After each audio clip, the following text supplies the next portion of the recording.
Thank you. Good evening.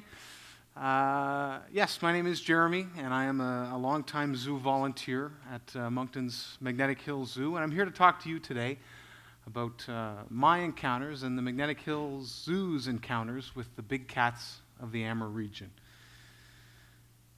I guess might as well start at the beginning. Our first encounter, and the first encounter for many folks in this city with Amur tigers, or Siberian tigers as they're commonly known, was back in 1989 when a bright-eyed Bruce Dugan, for any of those of you who know him, that's an old picture, but Bruce is still around, and Bruce, when he came to the zoo, brought Tomar with him, and Tomar was the first exotic animal at our Magnetic Hills Zoo.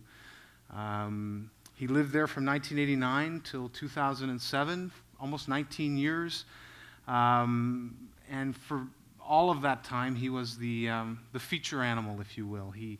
His image was synonymous with that of the Magnetic Hills Zoo. He was on our print advertisement. You couldn't think of Magnetic Hills Zoo without thinking of Tomar. And in 2007, he passed away. And so it was a sad time. It was the first time in the zoo's modern incarnation that we were without our signature animal. And so we were faced with a bit of a challenge. Now, in the 19 years that Tomar was with us, the zoo had changed tremendously. In 1989, it was known as the Magnetic Hill Game Farm. It wasn't until 1993 that the zoo achieved accredited zoo status, which meant it met or exceeded the standards of the Canadian Zoo Association. So when Tomar passed away in 2007, myself and many of the volunteers and stakeholders had to do some serious thinking about what to do next. It wasn't really a question of if we would bring back the Amur tigers, but when and how. So our challenge was to be innovative, be world-class. Believe it or not, Magnetic Hill is a small zoo, and we only get to operate about 6 months of the year because of our climate, but we've sort of achieved international and certainly national recognition for our high standards that we set for ourselves. And how could we bring in a new tiger or new tigers and honor Tomar rather than replace him? And how could we introduce a new Amur tiger exhibit in keeping with our new design philosophy for zoos, which was a zoo geographic approach, so animals of a particular region living together as opposed to a zoo taxonomic approach where you have all the cats together and all the birds together. So there's a lot of challenges there. And in addition to those challenges, we'd really set the bar very high for ourselves in terms of our animal care standards. We've won just about every award there is to win at the national level for animal habitat enrichment and education. For our economic return to shareholders, or to stakeholders rather, not shareholders, the City of Moncton owns the zoo, and we've consistently increased our revenues, increased our visitor numbers, and provided a good return to the citizens of Moncton. Our excellence in education. In fact, just this year, the coordinator of our education program won the Zoo Professional of the Year award for all of the Canadian zoos. So we have an amazing staff, and we set our standards very high. Design creativity, you can see some photos of our cougar country exhibit, which won a national award. And our contribution to community life is also something we pride ourselves in. The Magnetic Hills Zoo is more than a place to go see animals. It's become a community gathering place. We have one of the largest Halloween activities every year for families. Easter exhibits are well attended. We have winter openings, and we've become a part of the community. So a group of concerned individuals got together, and I put Bruce Dugan, who's our general manager, in the center of that, because he really is the visionary responsible for all of the positive change that's happened at our zoo over the years. But on the left, the Friends of the Zoo group, of which I'm a proud part, they've raised over $3 million to date for capital improvement, animal habitat, and education projects. Trace Design Studios, and we'll see their role in just a second, but they're the local design firm that helped us come up with the creative for this habitat. And the Big Cats campaign. I'm wearing my Big Cats campaign t-shirt tonight. This is sort of the nickname we gave to the fundraising effort, to drive home our $1.4 million goal, by far the most ambitious project we'd ever done at the zoo. So the concept. Obviously, the first place to look is at these Amur tigers in the wild. They live in the Primorsky Krai region of Russia. There's about 400 specimens thought to still exist in the wild. They're the biggest cat in the world. They're hunters, but they're also very playful. They like to swim, they like to catch fish, they like to relax. And they're accustomed to 4 seasons. Their climate is not all that different from ours. They're accustomed to summer, winter, fall, so they do very well in our climate. In fact, if you look at this photo, it was actually taken in Primorsky Krai, and you would swear you were looking down a snowmobile path in Albert County.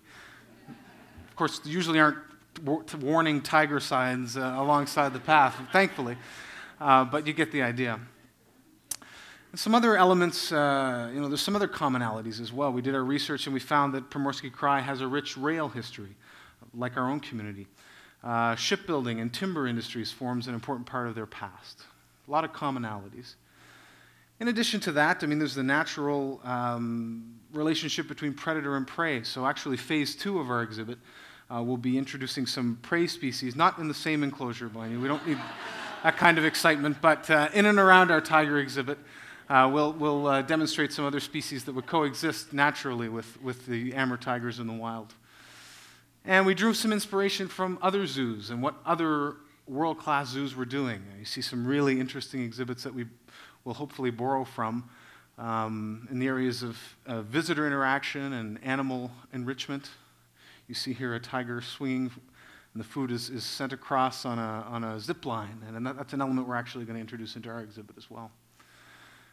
Interaction, again, being the key thing, up close and personal, encounters. And in keeping with our theme for tonight, connecting the dots, if you were to draw a line straight across the 46th parallel from Moncton, you would hit Primorsky Krai, which is the region where we find these animals. And Primorsky Krai is on the east coast of Russia. We're on the east coast of Canada. And I'm not making this up, the almost literal translation of Primorsky is maritime. So these cats are maritimers. The zoo has undergone a tremendous transformation over the years.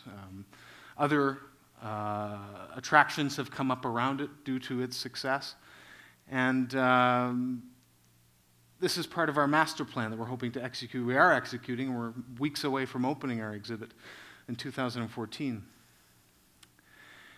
And in keeping with our theme of encounters, we wanted an exhibit that offered the visitor many interesting ways to encounter these animals. So, for example, if you're entering our exhibit from the east, the first thing you would interact with was a representation of a Russian train station. And you would sort of take a wooded path and happen upon these animals in the wild, perhaps. Or if you entered from the south, you would enter our Tomar Memorial section of the habitat. Again, a nod to our past and a sort of a symbolic way of including Tomar in our future as well. If you happen to come in from the east side of our exhibit, you'll encounter a stuck Russian logging truck, or a representation thereof, where our visitors will actually sit on one side of glass inside the truck. The animals will be encouraged to come up on the hood of the truck, and people will get to sit face-to-face with these remarkable animals, although 2-inch bulletproof glass, but you get the idea.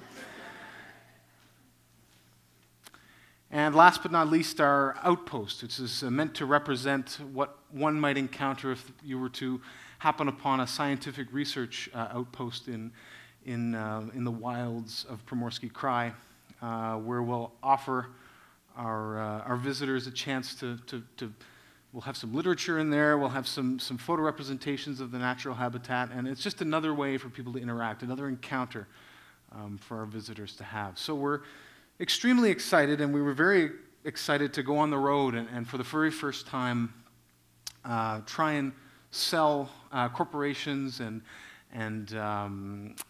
federal and provincial agencies on the idea of supporting a zoo and the importance of zoos in the community and the importance of the tourism revenue that they help generate. So I'm pleased to report that we were successful in raising the $1.4 million required to design and build.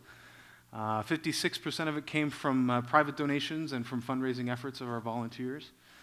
We had some city, provincial, federal agencies interested because and I've always believed this, and I continue to believe this is a tourism cornerstone. We draw people to the region, and they spend their dollars, and they stay in hotels, and they contribute. And Moncton likes to have a big piece of the $750 million that's spent on tourism in this province every year.